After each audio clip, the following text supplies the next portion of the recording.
لکھے جی نمبر 1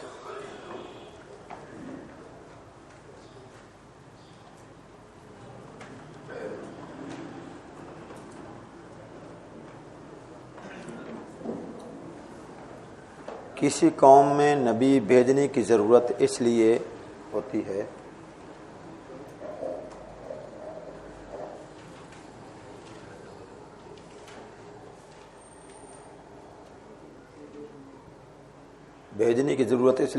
ہے کہ اس میں پہلے کوئی نبی نہیں آیا۔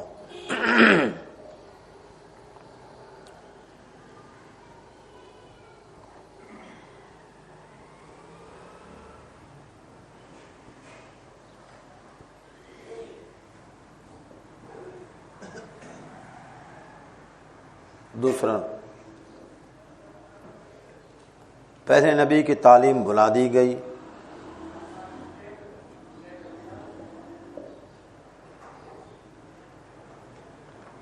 پہلے نبی کی تعلیم بھلا دی گئی یا اس میں تحریف ہو گئی،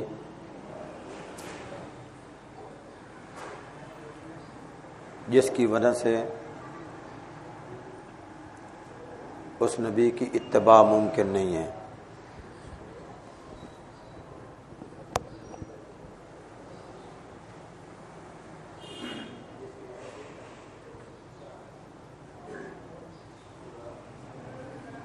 اس نبی کی اتباع ممکن نہ ہو۔ لکھیں آرام سے، لیکن لکھیں ہوگی جی، اس نبی کی اتباع ممکن نہ ہو۔ نمبر 3،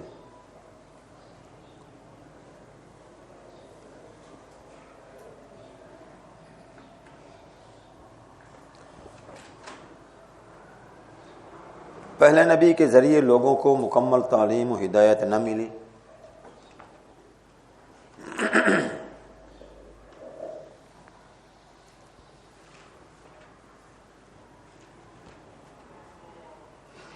مزید تکمیل دین کے لیے کسی نبی کی ضرورت ہو۔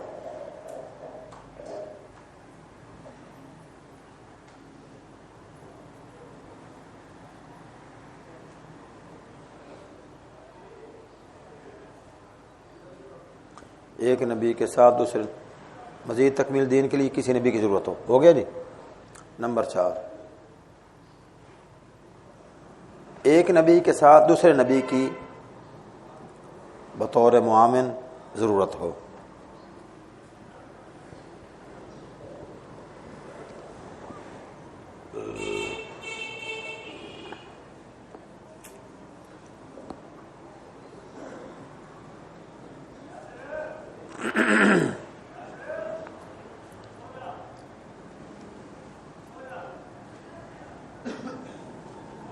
لکھ لی بھی 4 چیزیں، اب توجہ فرمائیں، یہ لکھ لی، اس کے بعد بات سن لیں۔ اب چاروں چیزوں کو سامنے رکھ کر ذرا اپنا دماغ حاضر کر کے توجہ کریں، کیا دیکھیں ان 4 چیزوں کی وجہ بیان ہوئی کہ ان 4 چیزوں میں نبی آ سکتا ہے۔ اب کوئی ضرورت ہے نہیں ضرورت، اس کی تفصیل آپ دماغ میں رکھیں، کیوں ضرورت نہیں ہے، کیوں ضرورت نہیں ہے۔ ہمارے نبی صلی اللہ علیہ وسلم تمام انسانیت کے لیے رسول بن کر آئے، قوموں کے نہیں، تمام انسانیت کے لیے تشریف لائے۔ آپ کا دین مکمل ہے اور آپ کے دین محفوظ بھی ہے، نہ اس میں تعریف ہوئی ہے، نہ اس کو کسی نے بلایا ہے۔ وہ جیسے دین من و عن ابتدا میں نازل ہوا ویسے ہی اسی صورت میں آج موجود ہے۔ تو اس اعتبار سے ہم یہ کہہ سکتے ہیں سارے دلائل کو چھوڑو، کیا ضرورت ہے نبی کی؟ ہاں، اصلاح کی ضرورت ہے، اور وہ علماء کر رہے ہیں اصلاح کی، لوگوں کو دین کی تعلیم دینا، وہ سب کچھ ہو رہا ہے۔ تو اس لیے نبی کی ضرورت ہے کسی اعتبار سے بھی صحیح نہیں ہے۔ 5ویں کوئی چیز ہے تو بتاؤ، 5ویں چیز ہے قرآن و حدیث کے مطابق تو بتاؤ۔ اچھا، اتنی بات ختم ہوگی، اس کے بعد بھائی ایک نئی بات شروع کر رہے ہیں۔ میرے پاس 9 بجے تک آپ کے پاس رہنے کا ٹائم ہے۔ سماعت فرمائیں، کاپی بند کر لیں، میری طرف توجہ مبذول رکھیں۔ حضور صلی اللہ علیہ وسلم جب تشریف لائے تو یہ زمانہ ایسے ہی چل رہا تھا، یہ نظام ہے زندگی ایسے ہی چل رہا تھا۔ لوگ روٹی کھاتے تھے، پیشاب کرتے تھے، پخانا، سوتے تھے، جاگتے تھے، شادیاں کرتے تھے، رشتہ داریاں تھیں، دشمنیاں تھیں، دوستانہ تھا، غریب بھی تھے، امیر بھی تھے، اور امیر لوگ غریبوں کے مددگار بھی ہوا کرتے تھے۔ حج بھی ہوتا تھا، عمرہ بھی ہوتا تھا، جنگیں بھی ہوتی تھی۔ یہ سارا جو نظام اس وقت موجود ہے یہ سارا کا سارا حضور کے زمانے میں موجود تھا، حتیٰ کہ موسیقی بھی تھی، گانے والی عورتیں بھی تھیں، نیکی کرنے والے لوگ بھی تھے۔ کوئی ایسی چیز جو اس وقت موجود ہے کہ اس وقت نہ ہو، سب کچھ موجود تھا۔ لیکن آپ آئے، آپ کے آنے کا کیا فائدہ جب سارا نظام وہی چل رہا ہے؟ آپ کے آنے کا کیا فائدہ؟ آپ آئے تو جو چیزیں قابل اصلاح تھیں ان کی اصلاح کی، جو غلط تھی ان کو ختم کیا، آئی سمجھ؟ جو جائز شکل تھی اس کو آگے رائج کیا۔ آپ نے دیکھا کہ حضور پاک صلی اللہ علیہ وسلم کے والد گرامی جو ہیں حضرت عبداللہ، ان کی قربانی ہو رہی تھی۔ عبد المطلب نے یہ نظر مانی کہ یہ فلاں کام ہو جائے تو اپنے بیٹوں میں سے ایک کو اللہ کے راہ میں ذبح کروں گا۔ قرآن نکلا عبداللہ کا، بہنوں نے کہا اس کو نہ کریں، اس کے مقابلے میں آپ دیت دے دیں۔ کچھ سمجھ آ رہی ہے آپ کو؟ اس کے بدلے میں مال دے دیں۔ تو 10 اونٹ تھے اس وقت انسان کی قیمت، تو 10 اونٹ ایک طرف اور عبداللہ ایک طرف، قرآن ڈالا تو عبداللہ کے نام نکلا،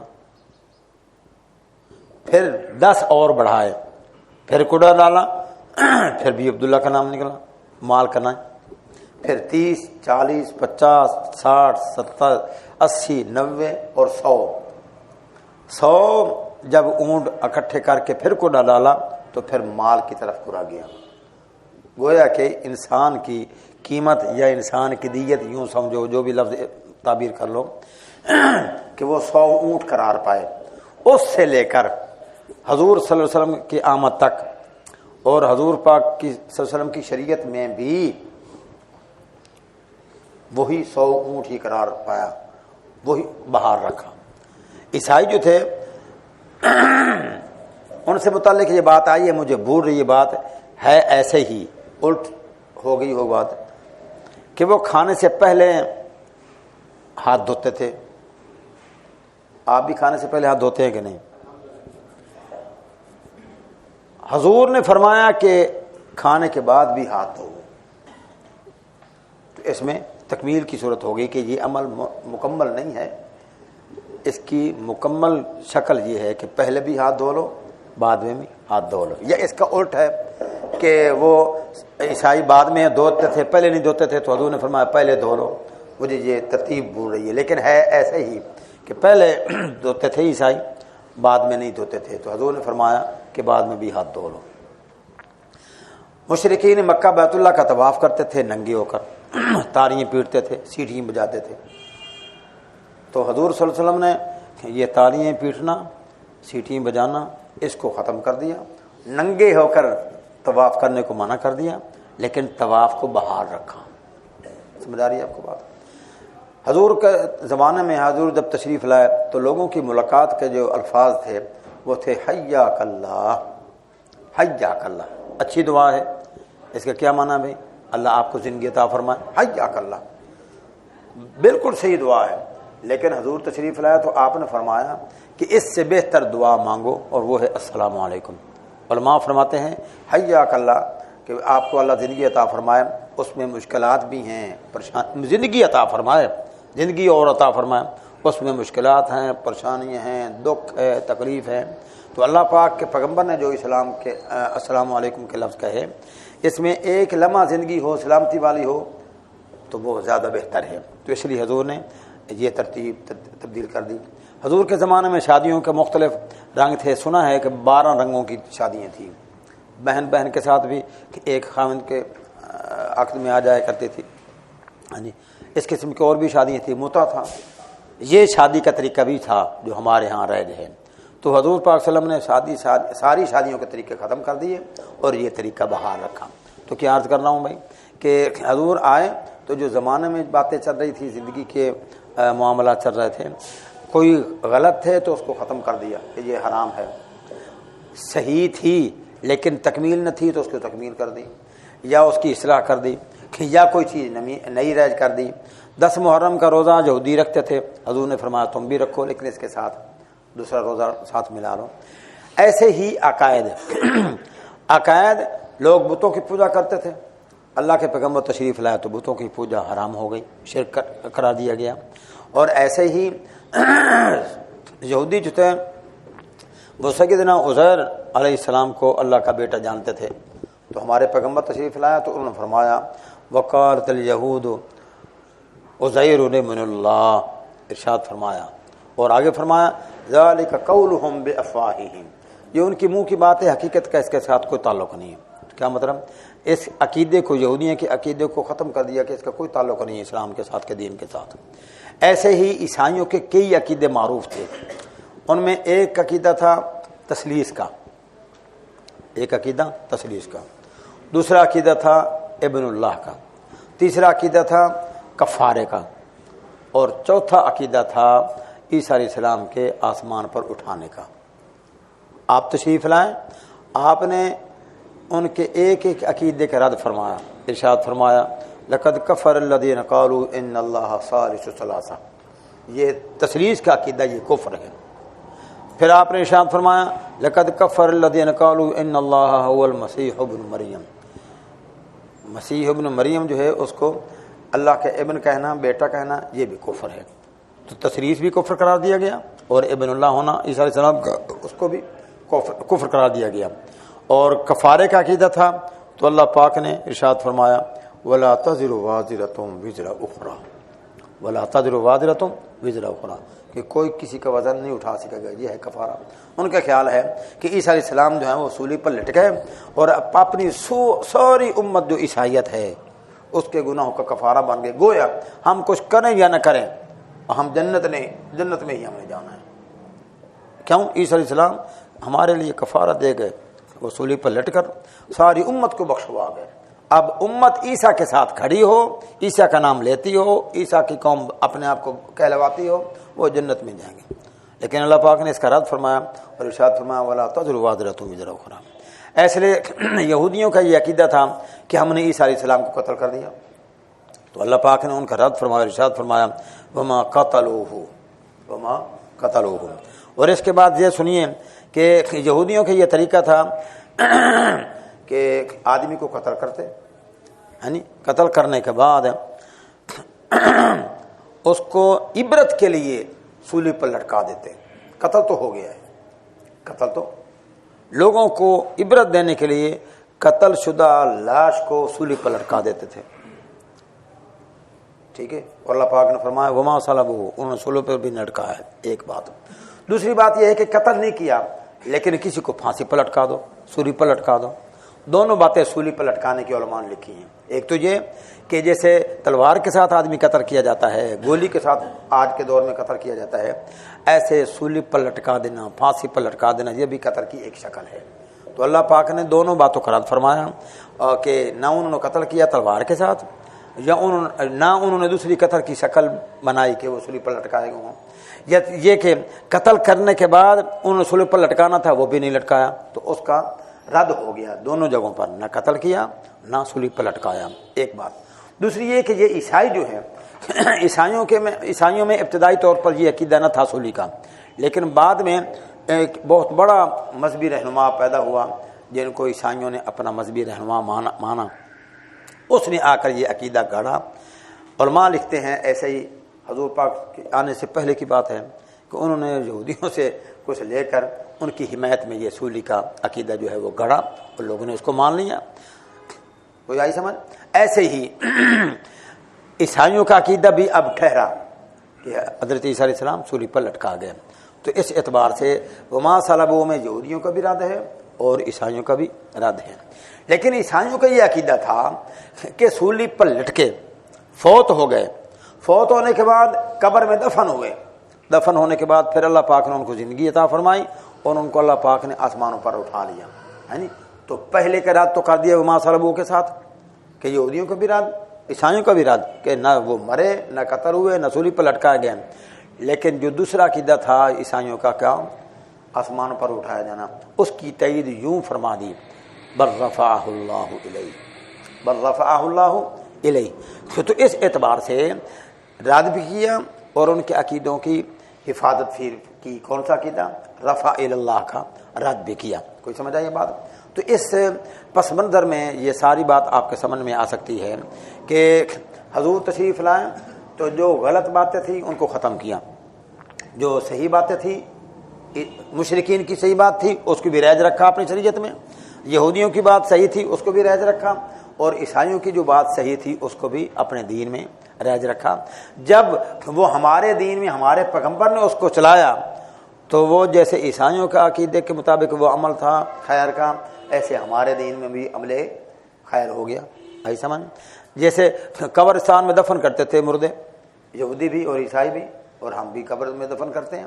تو اس اعتبار سے کئی اعمال ایسے ہیں جو یہودیوں کے تھے اور ہمارے شریعت میں بھی ان کو جگہ دی گئی اور ان کو شریعت کا حکم قرار دیا گیا. اب یہ کہ نہیں کہا جا سکتا کہ تم طواف کرتے ہو تو یہ مشرکین کا عقیدہ ہے, مشرکین کرتے تھے, یعنی یہ نہیں کہا جا سکتا کہ عیسیٰ علیہ السلام جو تھے وہ آسمانوں پر جانا یہ عیسائیوں کا عقیدہ تھا. یہ نہیں کہا جا سکتا کہ 10ویں محرم کا جو روزہ ہے وہ یہودیوں کا عمل تھا. یہ نہیں کہا جا سکتا کہ عیسائی اور یہودی یہ قبرستان میں دفن کرتے تھے یہ انہی کا کام ہے تم لے کر چل رہے ہو. بھائی وہ بھی کرتے تھے اور اس کو ہمارے دین نے بھی قبول کیا. اس اعتبار سے یہ نہیں کہا جا سکتا کہ یہ امر فلاں قوم کا ہے, فلاں قوم کا ہے, فلاں قوم کا ہے.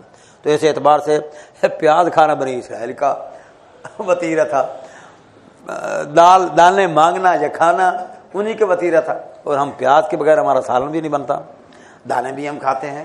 تو یہ کیا ہے؟ پچھلی قوموں سے ہمارے دین میں یہ سب باتیں آئی ہیں. تو اس کو ہم نے قبول کیوں کیا؟ کہ اس کو ہمارے دین نے قبول کیا. جب ہمارے دین نے قبول کیا تو چل رہا ہے. تو جیسے یہ پہلی قوموں کا یہ عمل تھا, عقیدہ تھا, تو ہماری قوم ہماری شریعت کا بھی یہ حصہ ہوا اور ہم اپنی شریعت کے سامنے رکھتے ہوئے یہ کام کر رہے ہیں. ٹھیک ہے. ایسے ہی عیسائی سارے نبیوں کو مانتے تھے, آدم سے لے کر عیسیٰ علیہ السلام تک سب نبیوں کو مانتے تھے. آپ مانتے ہیں کہ نہیں مانتے؟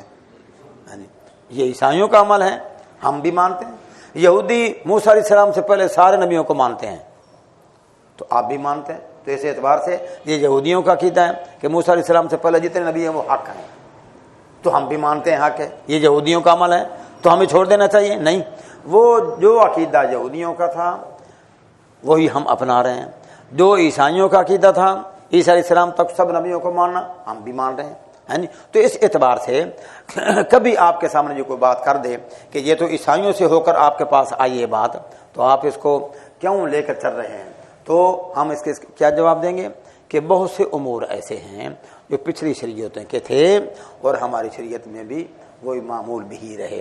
اب کیا پڑھتے ہیں؟ لا الہ الا اللہ پڑھتے ہیں نا کلمہ, آدم سے لے کر عیسیٰ تک, اور یہی کلمہ حضور صلی اللہ علیہ وسلم پر لا الہ الا اللہ. تو اس اعتبار سے تو لا الہ الا کے بجائے کوئی اور کلمہ پڑھنا چاہیے تھا.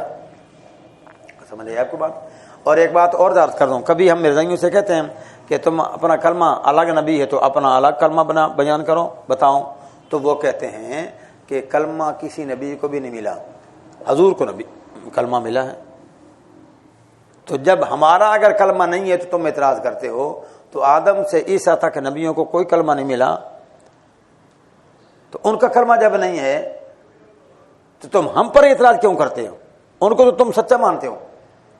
آدم سے لے کر عیسیٰ تک سارے نبی سچے ہیں, جب وہ سچے ہیں ان کا کلمہ دکھاؤ, کلمہ دکھاؤ بھائی. یعنی تو یہ کسی جگہ پر ہم ان کو دکھانے کی پوزیشن میں نہیں ہیں کہ آدم, یہ جو ہم کہتے ہیں لا الہ الا اللہ محمد رسول اللہ, آدم صفی اللہ, عیسیٰ روح اللہ, یہ ہمارے بزرگوں نے مفسرین نے لکھا ہے، لیکن یہ بات نہیں ہے کہ ہم کسی کتاب میں، میری معلومات کے مطابق، کہ کسی جگہ پر ہم یہ دکھا دیں کہ آدم علیہ السلام قرآن میں آیا ہے اور حدیث میں آیا ہے کہ کلمہ جو آدم کا تھا وہ یہ تھا لا الہ الا اللہ آدم صفی اللہ، لا الہ الا اللہ ابراہیم خلیل اللہ.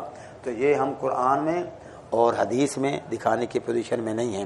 جب مقابلہ ہوتا ہے کسی سے تو اس کی بات کو ماننا پڑتا ہے. سوال اس کا کیا ہے؟ نہیں سمجھ رہے آپ کو بات؟ سوال اس کا یہ ہے کہ تم دکھاؤ آدم سے عیسیٰ تک کسی کا کوئی کلمہ. کہاں سے دکھاؤ؟ قرآن اور حدیث میں. تو قرآن میں یہ بات نہیں ہے کہ فلاں جو نبی تھے اس کا کلمہ لا الہ الا اللہ تھا، فلاں جو نبی تھا حدیث میں یہ نہیں ہے کہ ان کا کلمہ لا الہ الا اللہ تھا. تو اس اعتبار سے اس بات کا خیال رکھا جائے جب کبھی بھی کوئی مرزائی خدا نخواستہ تمہارے سے سوال کرے تو ان سے اس معاملے میں کوئی مناظرہ گفتگو مناسب نہیں ہے. یہ نہ کہہ دیں کہ ہم آپ کو حوالہ دیتے ہیں. کوئی سمجھے آپ کو بات؟ تو ہم یہ جو پیش کر رہے ہیں لا الہ الا اللہ محمد رسول اللہ، یہ پیچھے سے مسلسل کلمہ چلا آ رہا ہے اور اسی کو لے کر آگے ہم چل رہے ہیں. جیسے عیسیٰ علیہ السلام کا عقیدہ عیسائیوں سے چلا آ رہا ہے تو اس کو ہم آگے چلا رہے ہیں. کوئی سمجھ رہے آپ کو بات؟ دیکھیں سمجھ رہے آپ کو بات؟ یہ کلمہ تسلسل کے ساتھ چل رہا ہے. اور وہ پچھلے دنوں میرے سے ایک سوال آیا تھا، وقت نہیں تھا، وہ بھی آپ کو نپٹایا چلوں کہ نبوت کس کو کہتے ہیں. آپ اصول شاسی پڑھیں، نور انوار پڑھیں. کوئی سمجھ رہے آپ کو بات؟ پڑھیں نا، آپ طالب علم ہیں، علماء ہیں، آپ پڑھیں، وہاں آپ کو یہ تعریف مل جائے گی. ایک بات. دوسری بات یہ ہے کہ بات کرنے میں مختلف علماء نے مختلف الفاظ استعمال کیے ہیں. مثال کے طور پر ایمان کس کو کہتے ہیں؟ ایمان کس کو کہتے ہیں؟ یہ عدالت میں مسئلہ آ گیا کہ ایمان کس کو کہتے ہیں. اب وہ جو تھا جج، بات کہتے ہیں مرزائی تھا، بات کہتے ہیں مرزائی اگر نہیں تھا تو لبرر تھا، مرزائیوں کا ہمنوا تھا. کچھ سمجھے آپ کو بات؟ وہ جو بھی مولوی آتا اسے کہتا ایمان بتاؤ، ایمان کس کو کہتے ہیں؟ کوئی کچھ کہتا، کوئی کچھ کہتا. تو عطا اللہ شاہ بخاری رحمۃ اللہ علیہ کو بلایا تو شاہ صاحب رحمۃ اللہ علیہ نے فرمایا بھی دیکھیے ایمان اسلام میں داخل ہونے کا جو طریقہ ہے وہ ہے لا الہ الا اللہ محمد رسول اللہ. یہ دروازہ ایک ہے، داخلے کا دروازہ ایک ہے اور نکلنے کے ہزاروں روزانہ ہیں. کسی نے عیسیٰ علیہ السلام کی حجات کا انکار کیا تو کافر، قرآن کا انکار کیا تو کافر، نماز کا انکار کیا تو کافر، زکوٰۃ کا انکار کیا تو کافر. یہ کی نکلنے کے کئی راستے ہیں. خیر مطلب یہ ہے کہ اس نے علماء کو بڑا پریشان کیا اور جو رپورٹیں آ رہی تھی اخبارات میں اس میں اس کی خبر یہ چھپی کہ اب تک کوئی بھی عالم ایسا نہیں ہے، مرزائیوں کو تو کافر کہتے ہیں، ایمان کس کو کہتے ہیں؟ اب تک میرے پاس جتنے میں نے علماء کو بلایا کسی نے بھی ایمان کی ایسی تشریح نہیں کی، ایمان کی شکل ایسی پیش نہیں کی کہ سارے اس پر متفق ہوں. جب تم سارے کے سارے علماء ایمان کس کو کہتے ہیں اس پر متفق نہیں ہو، نہیں سمجھ آئی، تو تم ایسا جس پر تم خود متفق نہیں ہو مرزائیوں سے کیسے منواتے ہو؟ تم ان کو تم کافر کیسے کہتے ہو؟ تو سنا ہے کہ مولانا ادریس قادری رحمۃ اللہ علیہ انہوں نے درخواست پیش کی جج کو کہ مجھے بلایا جائے، یا اخبار میں بیان دیا کہ مجھے بلایا جائے. تو جج نے نوٹس بھیج دیا مولانا ادریس قادری رحمۃ اللہ علیہ عدالت میں تشریف لائے. ہاں جی، جج صاحب نے کہا مولانا تم نے کہا کہ مجھے بلایا جائے، آپ کو بلا لیا گیا، آپ فرمائیں ایمان کس کو کہتے ہیں؟ کو سمجھ رہی ہے آپ کو بات؟ تو مولانا ادریس قادری رحمۃ اللہ علیہ سے متعلق بات آئی کہ وہ فرماتے ہیں کہ جج کے میز پر گلاس پڑا ہوا تھا. میں نے کہا یہ کیا ہے؟ انہوں نے کہا یہ گلاس ہے. آپ نے فرمایا گلاس کس کو کہتے ہیں؟ کو سمجھ آ رہی ہے آپ کو بات؟ گلاس ہے، اس کی تعریف کیا ہے؟ تو جج نے کہا اس کی تعریف یہ ہے کہ اس کے ساتھ پانی پیا جاتا ہے. تو مولانا ادریس فرمان لگے کہ تو وہ تو چلو کے ساتھ بھی پانی پیا جا سکتا ہے. کوئی سمجھے آپ کو بات؟ وہ تو چلو کے ساتھ بھی پانی پیا جا سکتا ہے. تو میں نے کہا گلاس کہتے ہیں پانی پینے کی چیز کو جس میں پانی ڈال کر پانی پیا جائے. تو چلو کے ساتھ چلو بھر کر بھی آدمی پانی پی لیتا ہے، اور ٹونٹی جو ہے اس کے ساتھ منہ لگا کر بھی آدمی پانی پی لیتا ہے. اور کوئی برتن بھی نہ ہو، یعنی کسی برتن بڑا برتن پڑا ہو اس میں پانی ہو تو منہ لگا کر بھی پانی پیا جا سکتا ہے. تم کیسے کہتے ہو کہ اس کی تعریف یہ کہ اس کے ساتھ پانی پیا جاتا ہے؟ اور اس کے بعد مولانا ادریس رحمۃ اللہ نے فرمایا کہ جو مشہور ہو جائیں چیزیں ان کا تعارف نہیں ہوتا. گلاس ہے جی، اب اس کے تعارف کی ضرورت نہیں ہے. کوئی کچھ کہے گا، کوئی کچھ کہے گا. جو معروف چیز ہے اس کا تعارف نہیں کیا جاتا. آپ کے کیا تعارف ہے؟ میں آپ سے واقف نہیں ہوں، آپ کا تعارف لے رہا ہوں. آپ کے کیا تعارف ہے؟ میں آپ سے واقف نہیں ہوں، تعارف لے رہا ہوں. اب کفیل شاہ صاحب سے میں متعارف ہوں، ان سے کیسے کہوں کہ آپ کا تعارف کیا ہے؟ نہیں سمجھے آپ کو بات. اطال منان شاہ جی، میں اس کا کیا تعارف کرواؤں؟ اس کے تعارف کیا لوں؟ تو جو معروف چیز ہوتی ہے اس کا تعارف نہیں لیا جاتا، اور نہ تعارف اس کا بنتا ہے. کیا تعارف تم مکمل کروا دو گے کسی کا؟ یہ تعارف شاہ بخاری کے نواسے ہیں، یہ تو مکمل تعارف نہیں ہے.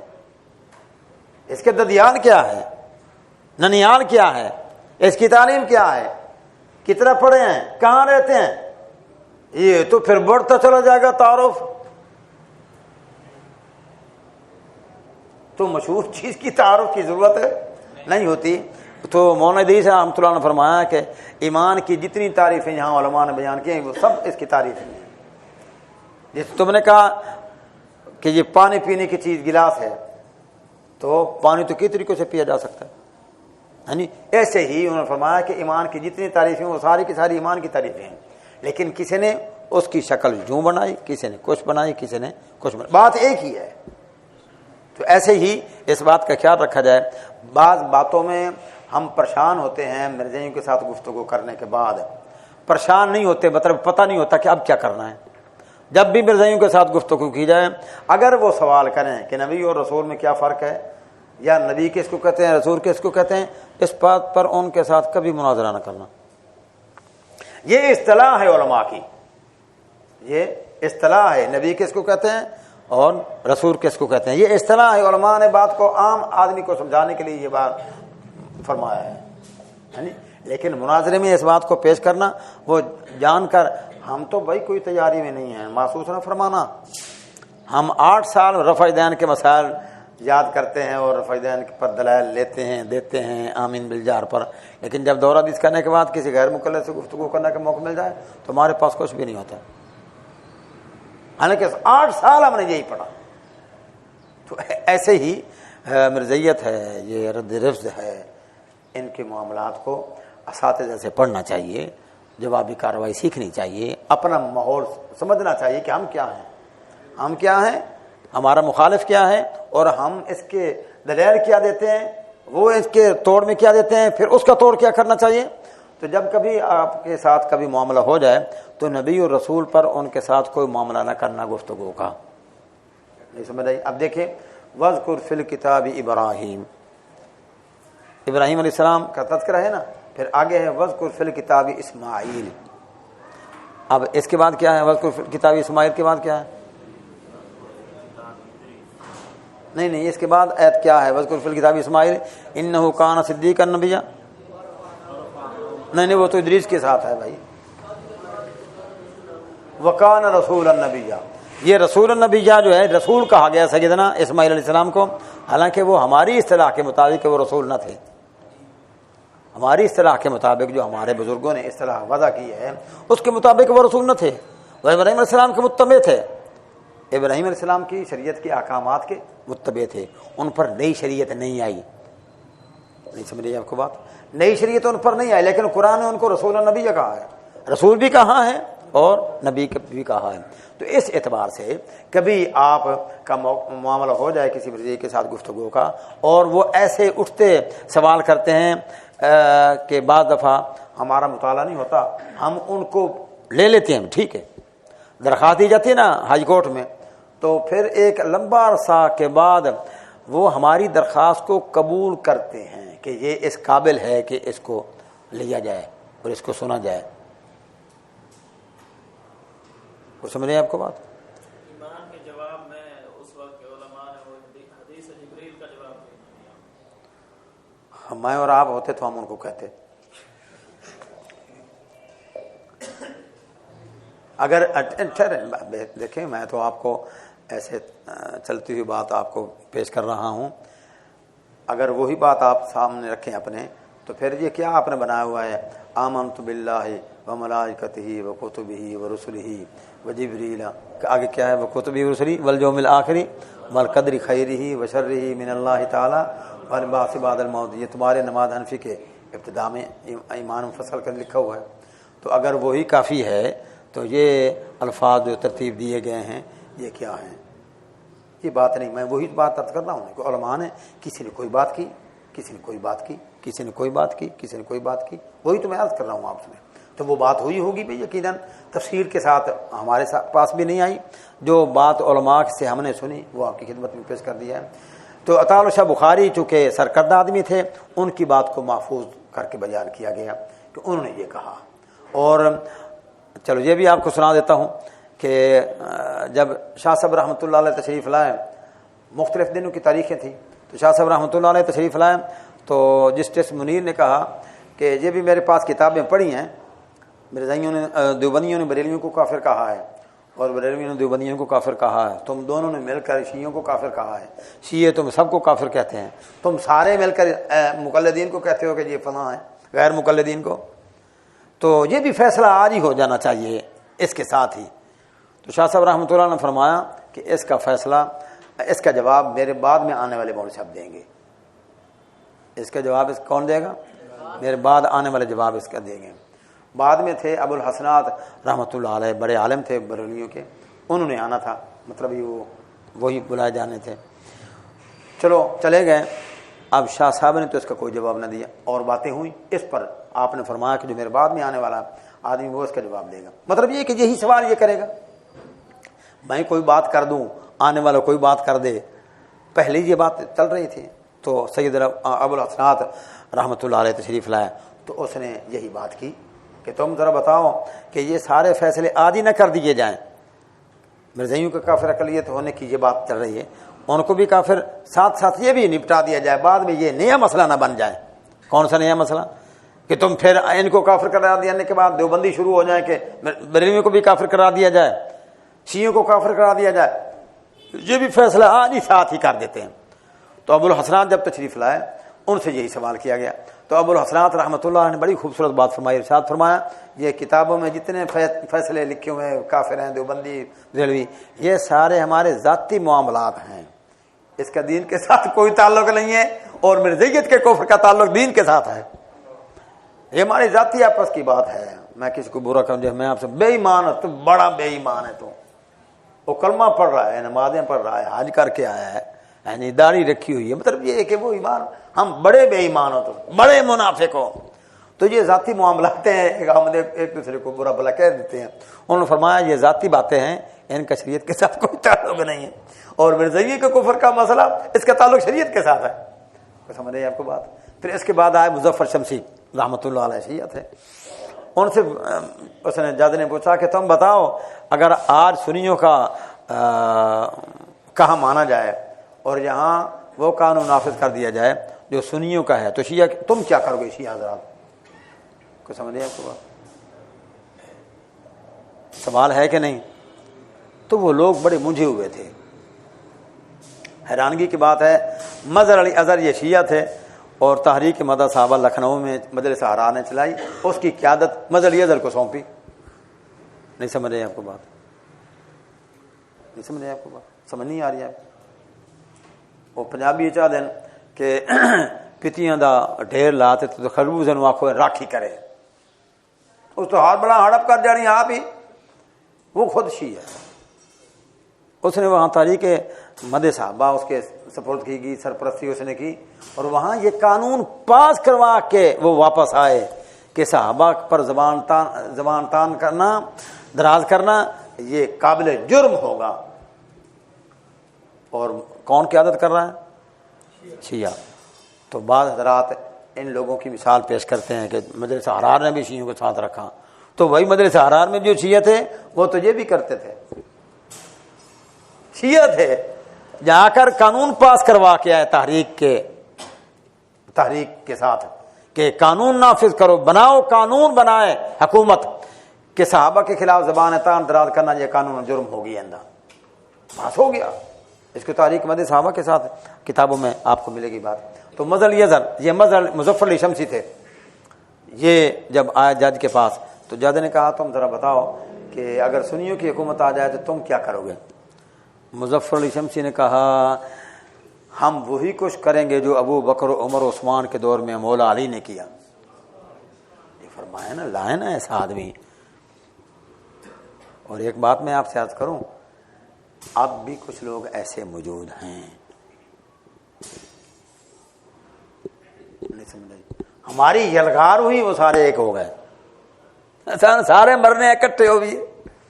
خیر یہ ضمن آگے بات. تو عرض کر رہا ہوں کہ بعض باتیں ایسی ہوتی ہیں بھائی کہ ہمارے بزرگوں نے اس وقت جو کچھ کیا اپنے خیال کے مطابق، اپنے علم و عمل کے مطابق سب کچھ صحیح کیا. ہم اس پر پہنچ ہی نہیں سکتے کہ ہم ان بزرگوں کے سامنے کیا کیا معاملات تھے. تو اس کے ساتھ ایک بہت اور بات کا اضافہ فرما رہے ہیں کہ آپ کوشش کریں کہ تھوڑا تھوڑا وقت جو ہے جس عنوان پر آپ کا ذوق ہو، ختم نبوت رد مرضیت پر آپ کا ذوق بن رہا ہے تو آپ اس کی کتابیں، بزرگوں کی کتابیں پڑھیں. کچھ سمجھائیے اب بات.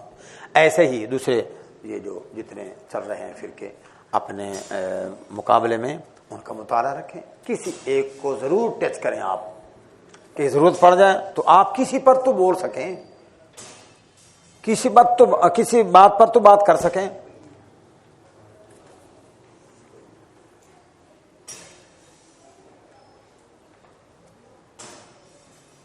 او بھائی بات تو میں نے آپ سے عرض کی نا کہ عیسائی جو ہیں وہ کہتے ہیں کہ عیسیٰ علیہ السلام کی حیات کا عقیدہ، یہ مرزائی یہ کہتے ہیں کہ عیسیٰ علیہ السلام کی حیات کا آسمان پر اٹھانے کا یہ عقیدہ عیسائیوں کا عقیدہ ہے. نہیں سمجھے آپ کو بات؟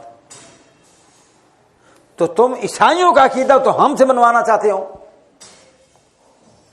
تو میں نے یہ ساری باتیں آپ کے سامنے پیش کی کہ کئی اعمال، کئی عقیدے، کئی طرز زندگی پچھلی ہمارے شریعت میں بھی چل رہی ہے.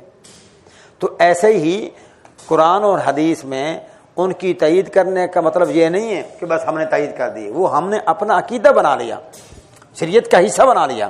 ایسے ہی لا الہ الا اللہ محمد رسول اللہ، یہ لا الہ الا اللہ عیسائی بھی پڑھتے تھے، لا الہ الا اللہ یہودی بھی پڑھتے تھے. تو اس کلمے کو ہماری شریعت میں بھی چلایا گیا، تو جیسے وہ پچھلی شریعتوں کا تھا ہماری شریعت کا بھی ہو گیا.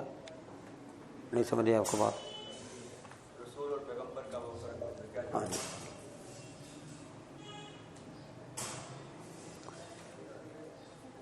ایک فون لکھنے والا بزلی اور بروزی کا فرق ہے، مطلب کیا ہے؟ آپ یہاں اس کو نہ چھیڑیں. اب جب یہاں سے نکلیں گے نا فارغ ہو کر، تو جتنے مناظرین پھرتے ہیں اس وقت، بڑے مناظر علماء لڑنے کے لیے نہیں، ان سے ذرا پوچھیے گا. جی نہیں سمجھے آپ کو بات؟ کوئی کہے کہ یہ بھی کسی جگہ سے پڑھ کر آیا ہے. ایک آپ کو بات سناؤں، ہم لوگ جو ہیں وہ تھوڑے علم والے ہیں، ہم اکثر لوگ تھوڑے علم والے ہیں. علامہ خالد محمود صاحب رحمۃ اللہ علیہ فرمایا کرتے تھے کہ یہ جتنے خطیب ہیں ان کو کم از کم 2 تقریریں تو آتی ہوں نا. نہیں سمجھیے آپ کو بات؟ کیا مطلب 2 تقریریں آنے کا؟ کہ اگر یہاں آج بلایا تو وہ تقریر کر کے چلے گئے، اگر اسی محلے میں اسی مسجد میں دوبارہ بلا لیا جائے تو پھر تو وہ فرماتے تھے مزاح کے طور پر کہ کم از کم 2 تقریریں تو آتی ہوں نا. کہ آپ کی تقریر اصل پنجابی چینل آج بھی تقریر لگ گئی ہے، لگو جان دینے تقریر گئی لگ، سارے آخر جی ان اگلے سال ہی بلایا، بڑی سونی تقریر کی تھی. اگلے سال جب آئے آدمی تو تقریر تو وہی آتی ہے. ایک بڑے عالم تھے، بڑے، نام ان کا لینا ہی مناسب نہیں، بڑے عالم تھے بھائی. ایسے سمجھو جیسے مولانا تقی عثمانی صاحب ہیں، ایسے سمجھو جیسے طارق جمیل صاحب ہیں، ایسے سمجھو جیسے بڑا نام کوئی ہوتا ہے مقبول ترین. وہ چنوٹ میں ختم نبوت کانفرنس پر آئے تو ختم نبوت کی آیت پڑھی، اور آیت پڑھنے کے بعد ارشاد فرمانے لگے کہ یہ اہم موضوع ہے، اہم مسئلہ ہے، یہ ایمان کا حصہ ہے. چلتے چلتے ساتھ ہی اس کے ساتھ جو جوڑ لگایا تقریر کا، وہ فرمانے لگے کہ میں یہ سمجھتا ہوں اگر آج ختم نبوت کے سٹیج پر توحید بیان نہ ہوئی تو اور کہاں ہوگی۔ وہ ساری تقریر جو گھنٹے کی تھی وہ ختم نبوت کی بجائے قل هو اللہ احد یہ آیات جو ہیں پڑھ کر وہ توحید بیان کر کے گئے۔ یہ ہیں وہ رب جنہوں نے حضور کو بھیجا اور ختم نبوت کا تاج پہنا کر بھیجا۔ تو مطلب یہ ہے کہ جو ہر فن مولا ہوتا ہے ان میں سے کوئی کوئی ہوتا ہے، جیسے علامہ خالد محمود تھے سبحان اللہ، یا بڑے بڑے علماء میں سے بعض کا نام لیا جا سکتا ہے جو اکثر خطبہ پھرتے ہیں اور اس وقت وہ ہمارے عزت ہیں ہمارے سٹیج کی، تو ان کو چند تقریریں آتی ہیں وہ چلا رہے ہیں۔ تو میں عرض کر رہا ہوں کہ آپ جب کبھی کسی عالم سے ملیں تو ان سے کہیں کہ ذرا بتا دیں کہ ذل بروزی کیا ہوتا ہے۔ ہاں جی کیا آواز آئی بھائی؟ ہاں جی اگر میں رہا زندہ، ٹھیک ہے، میں ایک آپ کو چٹکلا سنا دیتا ہوں۔ میں علامہ خالد محمود کے پاس حاضر ہوا، یہ پچھلی جنوری جو ہے، اس سے پچھلی جنوری جو تھی میں حاضر ہوا۔ کچھ اشکالات تھے جو بڑے بڑے علماء سے وابستہ تھے، ہم اس کو حل نہ کر سکے۔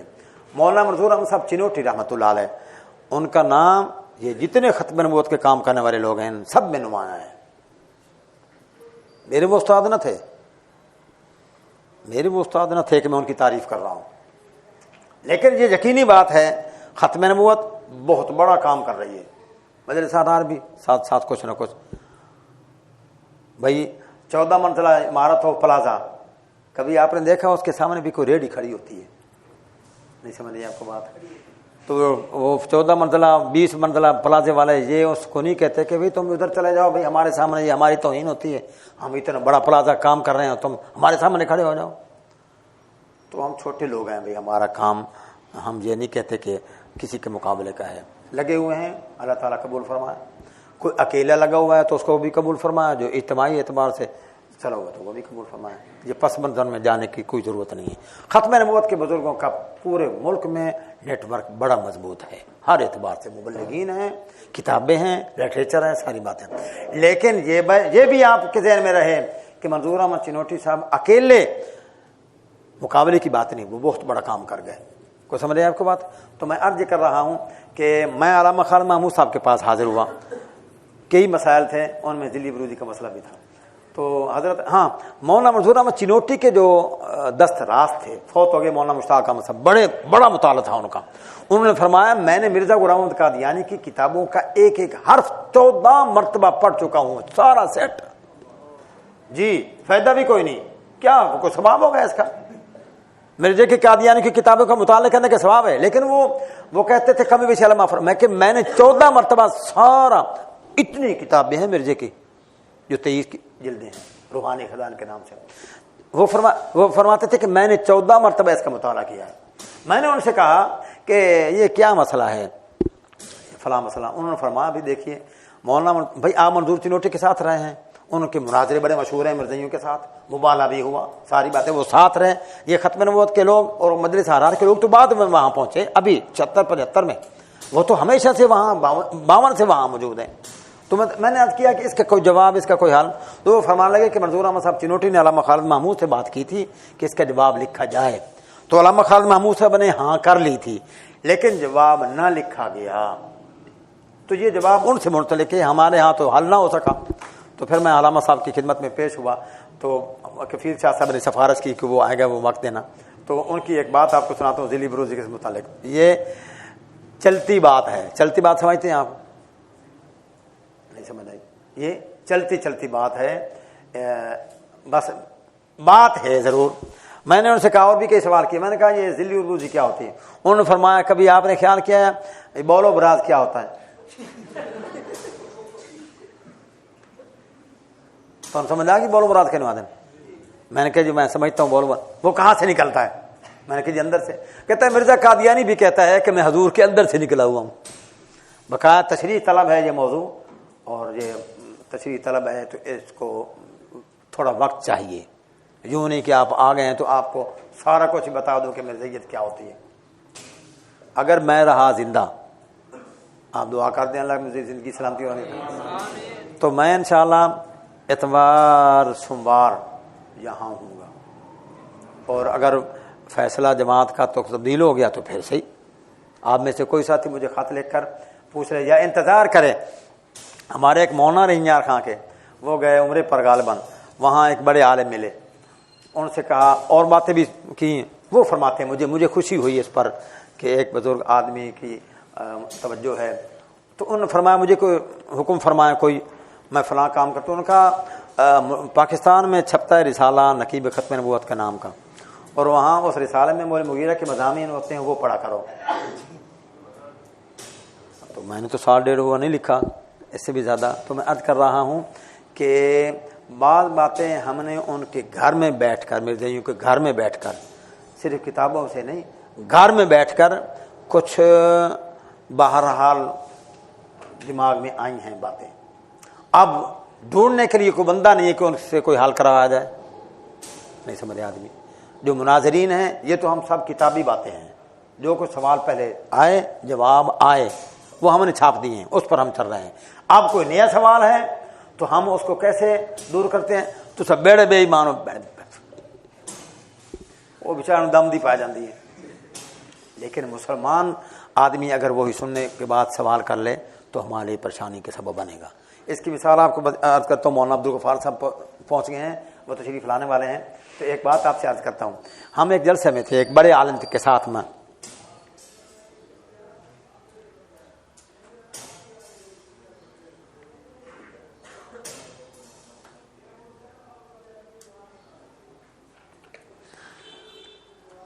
وہ کہیں آدھے کے سوال کیتا ہی کہ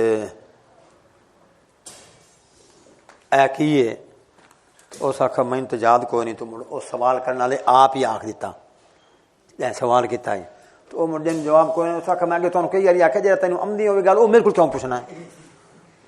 وہ بھائی باتیں یہ ہیں، بادشاہ آدمی ہو، طلباء جو ہیں ان سے عزت سے عزت بچا کر جانا بڑا مشکل ہوتا ہے۔ یہ خود چونکہ ابتدا کتابوں کے ساتھ ان کا تعلق ہے، سبق یاد ہوتے ہیں، تو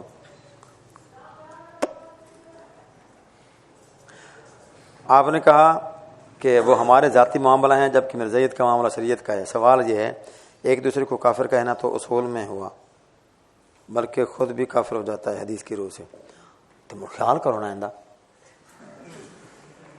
آپ نے خود ہی سوال کیا تو میں آپ کی خدمت میں عرض کرتا ہوں، خیال کریں آپ مبلغ اور دائی بن کر جا رہے ہیں، آپ صاحب کا روش، اب میں اس پر بات کروں گا تو بہت پریشانی کی بات ہوگی۔ توسی صاحب ایک بات فرمایا کرتے تھے، عبدالستار توسی صاحب رحمۃ اللہ، ہم بچپن میں ان کی بات سنی، وہ فرماتے تھے جنگل ودین بٹیرے کدے لڑدے ویکھے نے، توسی صاحب کی بات ہے، کدے لڑدے ویکھے نے بندیاں کا کوئی نہ آخے جڑے بٹھیرے لڑدے ودین تواڈے ہاتھ چاہیں تو لڑن پا گئے، نہیں سمجھ آیا، تواڈے ہاتھ چاہیں تو لڑن پا گئے، کیوں مطلب ہے تساں لڑن دا وال سکھایا انہوں نے۔ ناراض نہ ہوں، اگر اس پر بات کریں گے تو پیچھے جائیں گے تو پھر بہت پریشانی کی باتیں میرے لیے بھی ہوں گی، آپ کے لیے بھی ہوں گی۔ ہندو مسلم جہاں رہتے تھے بستے تھے، ایک ساتھ تھے، ایک ساتھ رہتے تھے، وہ الگ مسئلہ ہے، ہم مسلمان الگ گئے ہیں، کوئی لڑائی نہیں تھی، ہر آدمی اپنا مذہب اپنا ہے، اپنا مذہب چلا ہے، کوئی سمجھ رہے آپ کو بات؟ ابھی محرم کی بات ہے، کسی نے صحابہ کی توہین کی، سوشل میڈیا پر آیا، ایک بڑے شیعہ نے سوشل میڈیا پر یہ بیان دیا کہ ہم تو ابو بکر عمر عثمان کی تنقید نہیں کرتے۔ یہ جو آدمی تھا اپنے آپ کو شیعہ کہلاتا تھا، اس کو کون لایا یہاں پاکستان میں؟ اب آئی، اس کو کون لایا یہاں پاکستان میں؟ ہم نے تو اس کو بلانا چھوڑ دیا تھا، لاؤ حضرت نو، وہ کون تھا؟ تم نے لایا، تم اس کو لائے، وہ آگ لگا کر چلا گیا، ہم تو ابو بکر عمر عثمان کی تنقید نہیں کرتے۔ جی آپ فرمائیں۔ تو بہت سی باتیں ایسی ہیں جو ہم سے کروائی جاتی ہیں، اختلاف تو ہے موجود، اپنا مذہب چلاؤ، اپنے مذہب کا دفاع کرو، مولانا تشریف لانے والے ایک بات آپ سے عرض کرتا ہوں, بات ختم کرتا ہوں. میں حوالہ یوں پیش کر رہا تھا کسی مرزائی مربی کے سامنے, یوں یہ دیکھیں نہیں, اور آؤ نا مول صاحب آ جا آ جا آ جا, مولانا آنے پر جلدی جلدی اٹھی ہوئی ہے, ایتھے باؤ کہنے سمجھ آ گئی گل. میں کہ دیکھو جی یہ مرزا صاحب نے یوں لکھا ہے, آپ پڑھیں. ٹھہر ٹھہر پڑھے نا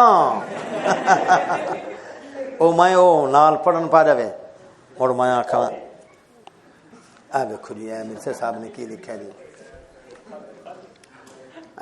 او مڑ پڑھن پا جاوے, وہ پڑھدا رہے. میں آکھا جی اے دیکھو دوئی گل, اے دیکھو جی مرزا صاحب نے آ کے لکھا جی. مینوں آدھا مولوی ہاتھ پیچھے کر,